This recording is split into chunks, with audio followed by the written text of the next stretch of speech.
चलिए स्टार्ट करते हैं। ज्योग्राफी का होमवर्क बताइएगा। इसका चैप्टर आज होगा ना, देखिए दिखाते हैं। चैप्टर होगा तटीय भाग होगा, ठीक है। भाग की तटरेखा होगा। यहाँ तक जो है ना इसको पढ़ चुके थे डिटेल अगर पिछले क्लास में। बताइए क्वेश्चन, डायरेक्ट क्वेश्चन पे आइए। चलिए बता दीजिए थोड़ा ना, एक बार सिंगल बता दीजिए। बताइएगा तटीय भाग में भाग की तटरेखा है। इसमें जो कह रहा है ना, देखिए इसका डिटेल पढ़ देते हैं। देखिए फर्स्ट लाइन कह रहा है ना कि भारत जो है 3 ओर से समुद्र से घिरा हुआ है। भारत के तटरेखा की लंबाई बोले तो कितनी है, तो क्या हो जाएगा 16.6 किलोमीटर है, ठीक है। हाँ, और आगे कह रहा है ना कि इसका भारत की तटरेखा पूर्व में बंगाल की खाड़ी और दक्षिण में हिंद महासागर और पश्चिम में अरब सागर सहित भूमुख भूमि और द्वीपों से घिरी है। और भारत की तटरेखा बोलेगा तो 9 राज्य एवं 4 केंद्रशासित प्रदेश में स्थित है, ठीक है, याद रखिएगा। और आगे कह रहे देखिए, आइए अब स्टेट पे आइए। हाँ बोलिए। हाँ, यहाँ पे क्वेश्चन कह रहा है ना कि भारत पर जो है क्वेश्चन पूछेगा ना कि भारत की तटरेखा पर कितने राज्य है, तो 9 राज्य है और 4 केंद्रशासित प्रदेश जो है ना स्थित है। वही नीचे जो है ना कॉलम में दिया। बताइएगा तो गुजरात की लंबाई कितनी, बताइए गुजरात की लंबाई बोलेगा तो 1214.7 किलोमीटर है, ठीक है। और कह रहा है महाराष्ट्र का कितना होता है, महाराष्ट्र का बोले तो अल्लाह बोलेगा तो गुजरात है, इसकी लंबाई कितना 1214 पॉइंट जो है ना 47 किलोमीटर है।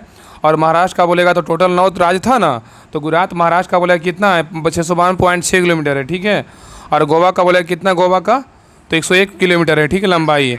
और कर्नाटक का बोलेगा कितना है, कर्नाटक का बोलेगा तो 280 किलोमीटर है। और केरल का बोलेगा कितना, केरल का 569.7 किलोमीटर है।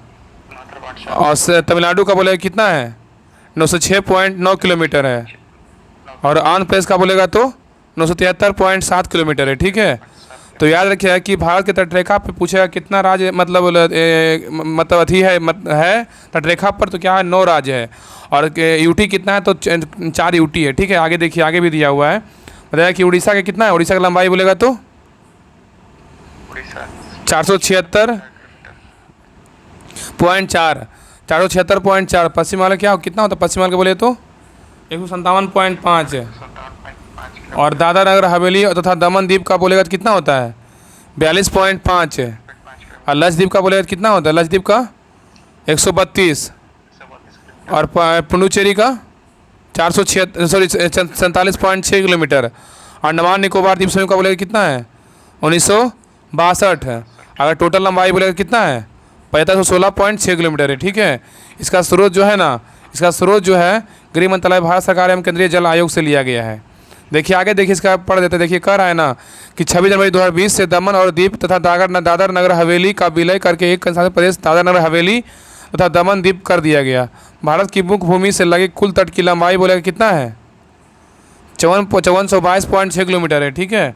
तो कह रहा है ना यहाँ पे कि भारत की मुख्य भूमि से लगे कुल तट की लंबाई बोलेगा कितना है, तो क्या हो जाएगा 5422.6 किलोमीटर है। जो अंडमान एवं निकोबार द्वीप समूह तथा लक्षद्वीप के तटरेखा को घटाकर मुख्य भूमि से दूर तट की लंबाई बोला कितना है, तो 2094 किलोमीटर है, ठीक है। आगे कह रहा है कि भारत में राज्यों में गुजरात राज्य की तटरेखा सर्वाधिक लंबी है तथा सर्वाधिक बोलेगा तो जो है ना सर्वाधिक छोटी बोलेगा तो किसका है, कौन सा राज्य का है, तो गोवा का है। किसका है, गोवा का, ठीक है, याद रखिएगा। देखिए सारा फिगर में दिया हुआ। चलिए आगे देखिए, कह रहा है ना, देखिए अंतः स्थल से सागर की ओर निकले भागों को मिलाने वाली सीधी रेखा को आधार रेखा कहते हैं। और किसी भी देश के प्रादेशिक जल क्षेत्र को क्षेत्रीय सागर कहा जाता है। और क्षेत्रीय सागर टेरिटोरियल सी की दूरी आधार रेखा से सागर की ओर नापी जाती है, जो समानतः 12 समुद्री मील तक होती है। इस क्षेत्र के उपयोग का भारत को संपूर्ण अधिकार प्राप्त जो है ना संपीपस्थ मंडल का विस्तार आधार रेखा से 24 समुद्री मील तक है। इस क्षेत्र में भारत को सीमा शुल्क वसूली और वित्तीय अधिकार प्राप्त है। किसी भी देश का अनन्य आर्थिक क्षेत्र आधार रेखा से 200 समुद्री मील तक होता है। और इस क्षेत्र में भारत का वैज्ञानिक अनुसंधान की छूट मिली हुई है, ठीक है, याद रखिएगा। चलिए आगे डायरेक्ट क्वेश्चन नंबर 1 पे देखिए, यहाँ पे नीचे और दिया हुआ है। कह रहा है ना कि स्थलीय भाग एवं आधार रेखा के मध्य सागरीय जल को आंतरिक जल इंटरनल वाटर कहते हैं, ठीक है। तो कह रहा है कि स्थलीय भाग एवं आधार रेखा के मध्य सागरीय जल को आंतरिक जल का जो है ना क्या कहते हैं, आंतरिक जल कहते हैं, ठीक है, इंटरनल वाटर कहते हैं। चलिए क्वेश्चन नंबर 1 पे बताइए। क्वेश्चन नंबर 1 कह रहा है कि निम्नलिखित में से किस तट से भारत का औसत समुद्र तल जो है नापा जाता है, बताइए क्या होगा। क्या होगा? तो चेन्नई होगा। क्या होगा? चेन्नई। ठीक है, तो कह रहा है ना कि निम्नलिखित में से किस तट से भारत का औसत समुद्र तल नापा जाता है? तो चेन्नई से। तो कह रहा है कि भारत का जो औसत समुद्र तल चेन्नई से तट से नापा जाता है। चलिए क्वेश्चन नंबर 2 पे कह रहा है कि भारत के प्रादेशिक जल क्षेत्र का विस्तार कितना है? बताइए। तो इसका हो जाएगा तट से 12 समुद्री मील तक है। तो कह रहा है कि भारत के प्रादेशिक जल क्षेत्र का विस्तार कितना है? तो तट से 12 समुद्री मील तक है। तो कह रहा है कि किसी भी देश के प्रादेशिक जल क्षेत्र को क्षेत्रीय सागर कहा जाता है और क्षेत्रीय सागर की दूरी आधार रेखा से सागर की ओर नापी जाती है जो समानता 12 समुद्री मील तक होती है। आगे कह रहा है कि भारत की तटरेखा की कुल लंबाई लगभग कितनी? बताइए क्या होगा? 7500 किलोमीटर होगा। ठीक है, तो कह रहा है कि भारत की तटरेखा की कुल लंबाई कितना? 7500 किलोमीटर है। तो कह रहा है कि भारत 3 ओर से 7516, हाँ वो जो है ना वो लगभग में रहता है, लगभग में उतनी दिया है, कोई दिक्कत नहीं। देखिए ऑप्शन में देखिए नीचे दिया हुआ है ना, कह रहा है कि भारत 3 ओर से समुद्र से घिरा हुआ है। इसकी तटरेखा की लंबाई बोले 16.6 किलोमीटर लंबी है और निकटतम विकल्प के रूप में जो है ना डी सही है। निकटतम पूछा था ना, इसमें और कोई ऑप्शन नहीं था ना, इसलिए डी सही है, बिल्कुल सही है। चलिए बताइए क्वेश्चन नंबर 4 है, कह रहा है कि भारत की तटरेखा की लंबाई कितनी है? बताइए। स्टार दिया हुआ है, देखिए उस ऑप्शन में स्टार दिया हुआ है।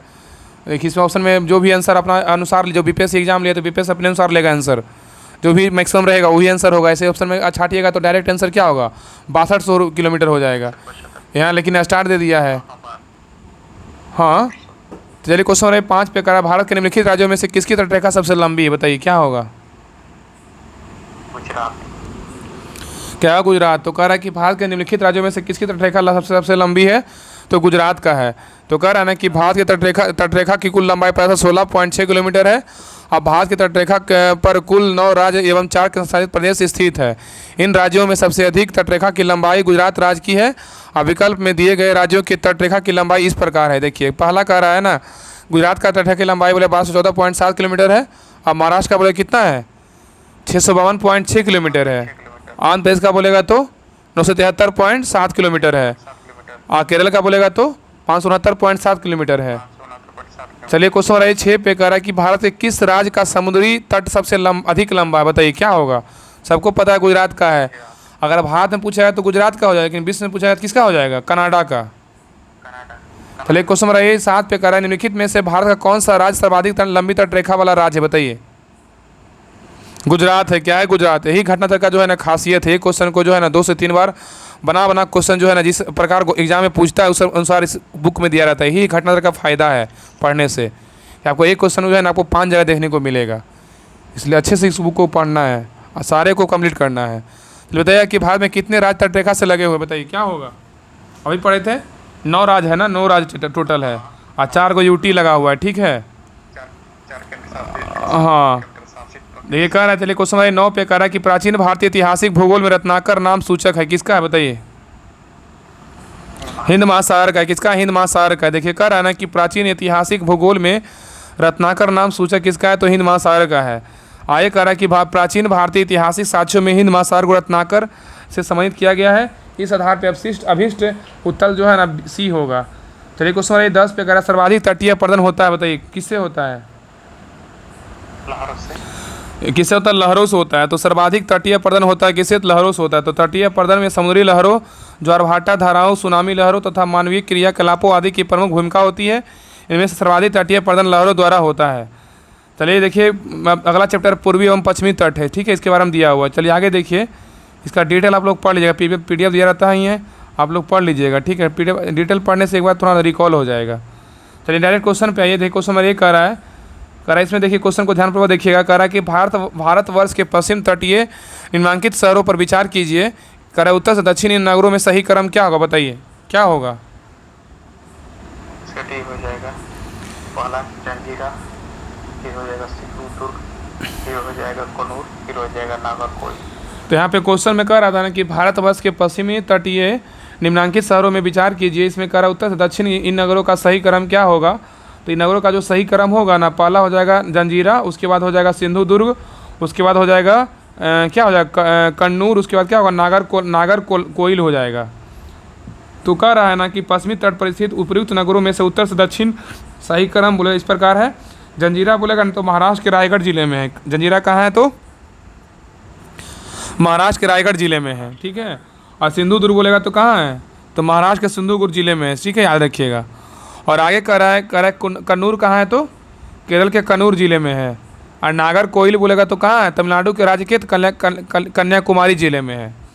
चलिए क्वेश्चन नंबर आइए 2 पे कह रहा है, देखिए ध्यानपूर्वक देखिए क्वेश्चन को। कह रहा है कि आपको यथ तत्र मतलब यहाँ जहाँ जो भी है ना, यह तत्र कुछ अनेकों डेनमार्क वासी मिल जाएंगे, परंतु उनका कारण यह है कि डेनमार्क की चौकी हुआ करती थी और यह अनूठा नगर, उसका दुर्ग और सुंदर गिरजाघर, नया जेरूसलम, सुनी सड़कें और उज्जर तटाग्र सब मिलकर अद्भुत रत्न बन जाते हैं। इस युक्ति को वर्णित स्थान क्या होगा बताइए? तमिलनाडु तट पर। क्या होगा? तमिलनाडु तट पर, ठीक है। चलिए आगे देखिए, एक इसका डिटेल ये कह रहा है कि तमिलनाडु तट पर जो है अवस्थित तरगमबाड़ी डेनमार्क से समता के लिए विख्यात है। न्यू जेरूसलम चर्च, सियोन चर्च आदि यहाँ की प्रमुख इमारतें हैं जो डेनमार्क निवासियों से बनाई थी। डेनमार्क निवासी यहाँ 1620 में ईस्वी में आए थे। 1845 ईस्वी में डेनमार्क ने यह बस्ती अंग्रेजों को बेच दी थी। चलिए क्वेश्चन नंबर 3 पे देखिए, तो क्वेश्चन नंबर 3 कर रहा है, देखिए इसमें कह रहा है ना, नीचे दिए हुए मानचित्र पर ध्यान दीजिए, मानचित्र को ध्यानपूर्वक देखना है। और कह रहा है ना कि भारत के तटीय क्षेत्र पर के ये भाग घोषित करते हैं, बताइए क्या करता है, बताइए क्या होगा? क्या होगा? अंतर्जलीय उच्चावच रेखा होगा। क्या होगा? अंतर्जलीय उच्चावच रेखा होगा। इस फिगर को देखने के बाद क्या इसको निकालना था, कौन सा घोषित करता है, तो अंतर्जलीय उच्चावच रेखा करता है, ठीक है। तो कह रहा है ना कि प्रस्तुत मानचित्र में भारत के तटीय क्षेत्रों में समेत सागर की गहराई को प्रदर्शित करने वाली अंतर्जलीय उच्चावच रेखा का चित्रांकन किया गया है, और जो कि क्रमशः तट से सागरीय नितल की ओर उनकी गहराई को प्रदर्शित करती है। इस आधार पर सागरीय क्षेत्र में 4 प्रमुख उच्चावच मंडल पाए जाते हैं, जो कि महासागरीय द्वीप किनारे से सागर की गहराई की ओर क्रमशः महाद्वीपीय मगध तट, महाद्वीपीय मगध ढाल, गहरा सागरीय मैदान तथा सागरीय गर्त पाए जाते हैं, ठीक है। चलिए क्वेश्चन नंबर 4 पे कह रहा है कि भारतवर्ष के निम्न शहरों पर विचार करें तथा नीचे दिए गए कूट से ज्ञात करें कि इनमें से कौन पश्चिमी तट पर अवस्थित है, बताइए क्या होगा? जंजीरा और तो हो जाएगा, क्या हो जाएगा? तो जंजीरा हो जाएगा, क्या हो जाएगा? तो उडुपी हो जाएगा, ठीक है। आगे देखिए कह रहा है कि उपयुक्त तटीय नगरों में अवस्थिति इस प्रकार है। जंजीरा बोले महाराष्ट्र के रायगढ़ जिले में है। उडुपी बोलेगा तो कर्नाटक उडुपी जिले में है। ओरोविले बोलेगा तमिलनाडु एवं पुडुचेरी की सीमा पर कोरोमंडल तट पर स्थित है। इस नगर का अधिकांश भाग तमिलनाडु में तथा कुछ भाग पुडुचेरी में है। तूतीकोरिन बोलेगा तो तमिलनाडु के दक्षिणी पूर्वी तट पर स्थित, अतः स्पष्ट है कि जंजीरा और उडुपी की पश्चिमी तट पर अवस्थित है, इसलिए विकल्प ए सही उत्तर है। चलिए आगे आइए, चलिए क्वेश्चन नंबर 5 पे कह रहा है कि इसमें मिलान करना है। सागर पुलिन दिया हुआ, राज्य दिया हुआ है। दीघा का किस राज्य में बताइए? दीघा बोलेगा तो कहाँ है? पश्चिम बंगाल। पश्चिम बंगाल। हाँ, दीघा बोलेगा तो कहाँ है? तो पश्चिम बंगाल में। गोलापुर कहाँ है? गोपालपुर बताइए, गोपालपुर कहाँ है? गोपालपुर उड़ीसा। गोपालपुर बोलेगा तो कहाँ है? उड़ीसा में। गोपालपुर बोलेगा तो कहाँ है? उड़ीसा में। कलांगुट बोलेगा तो कहाँ है? कलांगुट बोलेगा तो गोवा। हाँ, कलांगुट बोलेगा कहाँ है? तो गोवा में। कलांगुट कहाँ है? तो गोवा में है।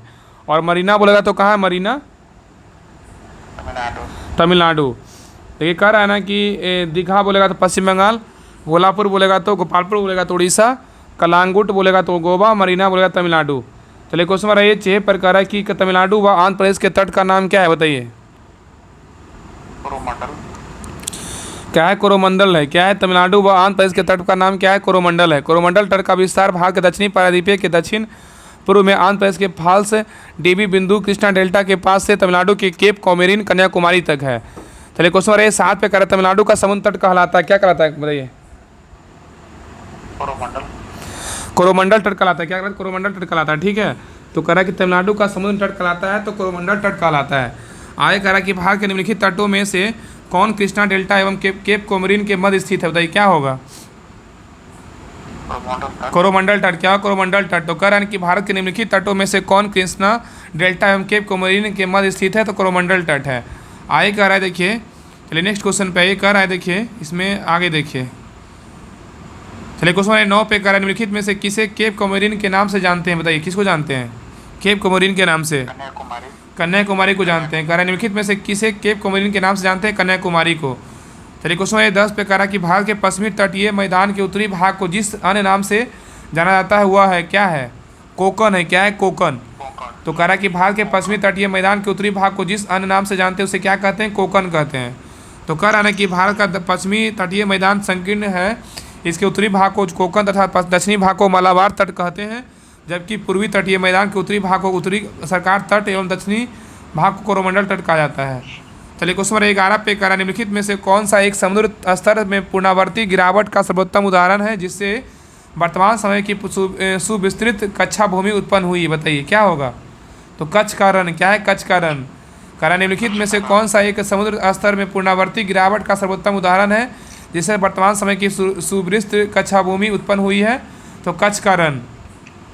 ये इसका डिटेल कह रहा है कि कच्छ का रण जो है ना भारत के गुजरात राज्य तथा पाकिस्तान के सिंध प्रांत के मध्य स्थित एक बृहद लवणीय दलदल है और कच्छ का रण समुद्र के स्तर के पुनरावर्ती गिरावट का सर्वोत्तम उदाहरण है जिससे वर्तमान समय की विस्तृत कच्छ भूमि उत्पन्न हुई है।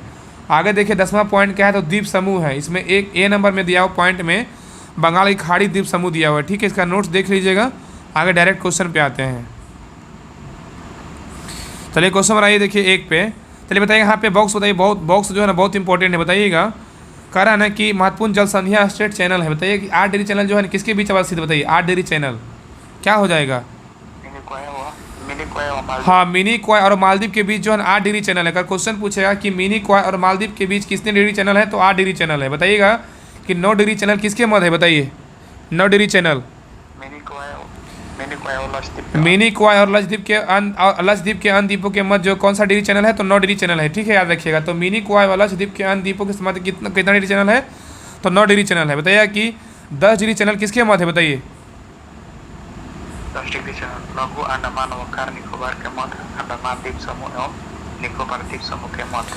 तो 10 डिग्री चैनल जो है ना लघु अंडमान व कार निकोबार के मध्य, अंडमान द्वीप समूह एवं निकोबार द्वीप समूह के मध्य है।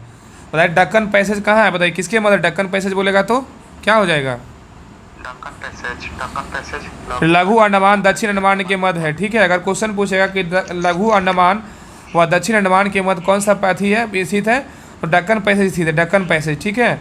और बताइए कोको चैनल किसके बीच स्थित है, कोको चैनल बोलेगा तो कोको द्वीप म्यांमार और उत्तरी अंडमान के मध्य। हाँ, तो कोको चैनल जो है ना कोको द्वीप म्यांमार व उत्तरी अंडमान के मध्य है। तो कोको चैनल जो है कोको द्वीप म्यांमार व उत्तरी अंडमान के मध्य है। पाक स्टेट बोलेगा किसके मध्य है, पाक स्टेट बोलेगा तो तमिलनाडु व श्रीलंका के मध्य है। पाक स्टेट बोलेगा तमिलनाडु व श्रीलंका के मध्य है। मन्नार की खाड़ी बोलेगा किसके मध्य है, मन्नार की खाड़ी बोलेगा तो मन्नार की खाड़ी तमिलनाडु व श्रीलंका के मध्य। हाँ, मन्नार की खाड़ी बोले तमिलनाडु श्रीलंका के मध्य है। चलिए क्वेश्चन आइए, देखिए 1 पर अंडमान और निकोबार द्वीप समूह का सर्वोच्च शिखर पल्यान शिखर सैंडल पीक स्थित है, बताइए कहाँ स्थित है, बताइए उत्तरी अंडमान में। अंडमान और निकोबार द्वीप समूह का सर्वोच्च शिखर पल्यान जो है ना करा पल्यान शिखर सैंडल पीक स्थित कहाँ है, तो उत्तरी अंडमान में। करा अंडमान द्वीप समूह का सर्वोच्च शिखर बोले सैंडल पीक है जिसकी ऊंचाई 732 मीटर है। उत्तरी अंडमान द्वीप समूह पर दिगलीपुर के निकट स्थित है। चलिए क्वेश्चन नंबर 2 पे कह रहा है कि अंडमान और निकोबार द्वीप समूह सबसे अधिक ऊंचाई वाला जो है ना चोटी कौन सा है, बताइए क्या होगा। सैंडल पीक है, क्या है सैंडल पीक है। तो कह रहा अंडमान और निकोबार द्वीप समूह सबसे अधिक ऊंचाई वाली चोटी कौन सा है, सैंडल पीक है। आगे कर अंडमान और निकोबार क्या है, बताइए अंडमान निकोबार बोलेगा तो बंगाल की खाड़ी द्वीप समूह है, क्या है बंगाल की खाड़ी द्वीप समूह है। तो कह रहा है अंडमान निकोबार जो है ना बंगाल की खाड़ी द्वीप समूह है। चलिए क्वेश्चन नंबर 4 पे अंडमान निकोबार द्वीप समूह में द्वीपों की संख्या कितनी है, बताइए क्या होगा। स्टार दिया, देखिए पढ़ते इसका डिटेल कह रहा है ना।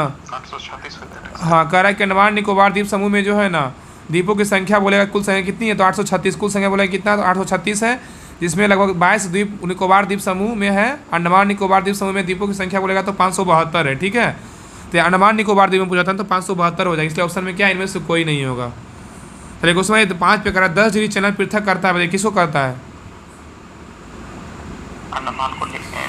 10 डिग्री चैनल पृथक करता है किसको, तो अंडमान और निकोबार द्वीप को करता है। तो 10 डिग्री चैनल किसको पृथक करता है, तो अंडमान को निकोबार द्वीप से करता है। तो कह रहा है कि 10 डिग्री चैनल 10 डिग्री चैनल जो है अंडमान द्वीप समूह लघु अंडमान द्वीप को निकोबार द्वीप समूह से कार निकोबार द्वीप समूह से अलग करता है। चलिए क्वेश्चन नंबर आइए 6 पे का निम्नलिखित द्वीपों में से युग्मों में से कौन सा एक 10 अंश जलमार्ग द्वारा आपस में पृथक किया जाता है, बताइए क्या होगा। अंडमान निकोबार कह निम्नलिखित युग्मों में से कौन सा एक 10 अंश जलमार्ग द्वारा आपस में पृथक किया जाता है, तो अंडमान एवं निकोबार।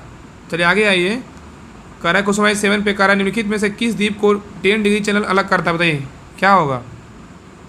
अंडमान तथा निकोबार को जो है 10 डिग्री चैनल क्या करता है, अलग करता है। अंडमान निकोबार को 10 डिग्री चैनल क्या करता है, अलग करता है। चलिए क्वेश्चन 8 पे कारण निम्नलिखित कथनों विचार कीजिए, इसमें कौन सा कथन सही है बताइए।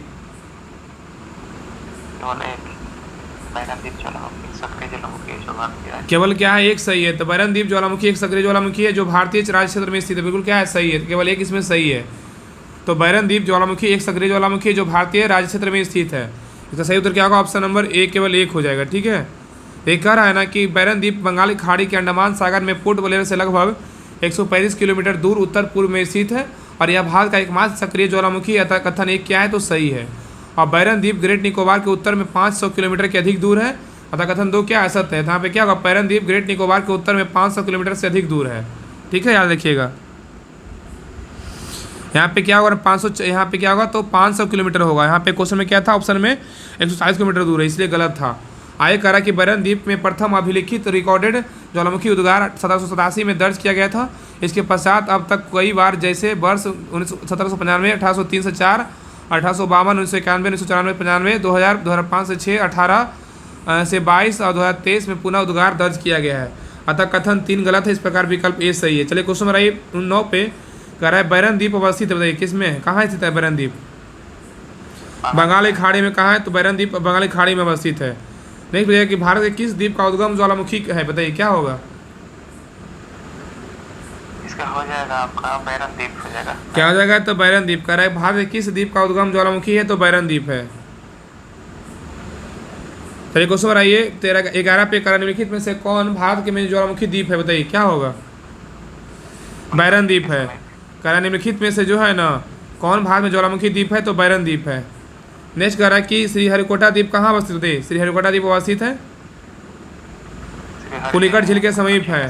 श्रीहरिकोटा द्वीप अवस्थित है कहाँ, पुलिकट झील के समीप है। तो कह रहा है श्रीहरिकोटा द्वीप आंध्र प्रदेश में पुलिकट झील के समीप स्थित है और यह द्वीप पुलिकट झील के बंगाली खाड़ी से पृथक करता है। यहाँ भारत का उपग्रह प्रक्षेपण केंद्र सतीश धवन अंतरिक्ष केंद्र स्थित है आंध्र प्रदेश में। चलिए क्वेश्चन 13 पे करा राम सेतु शुरू होता है कहाँ से, धनुषकोडी से। कहाँ से धनुषकोडी शुरू होता है, तो राम सेतु जो है ना भारत के पंबन द्वीप के अंतिम छोर धनुषकोडी से प्रारंभ होकर श्रीलंका के मन्नार तक द्वीप तक एक श्रीलंका में उथले जलीय भाग के रूप में विस्तारित है। चलिए क्वेश्चन 14 पे करा निम्नलिखित में से कौन सा भौगोलिक रूप से ग्रेट निकोबार के सबसे निकट है, बताइए क्या होगा। सुमात्रा है, क्या है, सुमात्रा। तो करा निम्नलिखित में से कौन सा भौगोलिक रूप से ग्रेट निकोबार के सबसे निकट है, तो सुमात्रा है। तो अगला चैप्टर में जो यहाँ तक होमवर्क था, होमवर्क खत्म हो गया। अगला चैप्टर में नेक्स्ट क्लास में ज्योग्राफी देखेंगे। ठीक है, तो रहने दीजिए यहीं तक।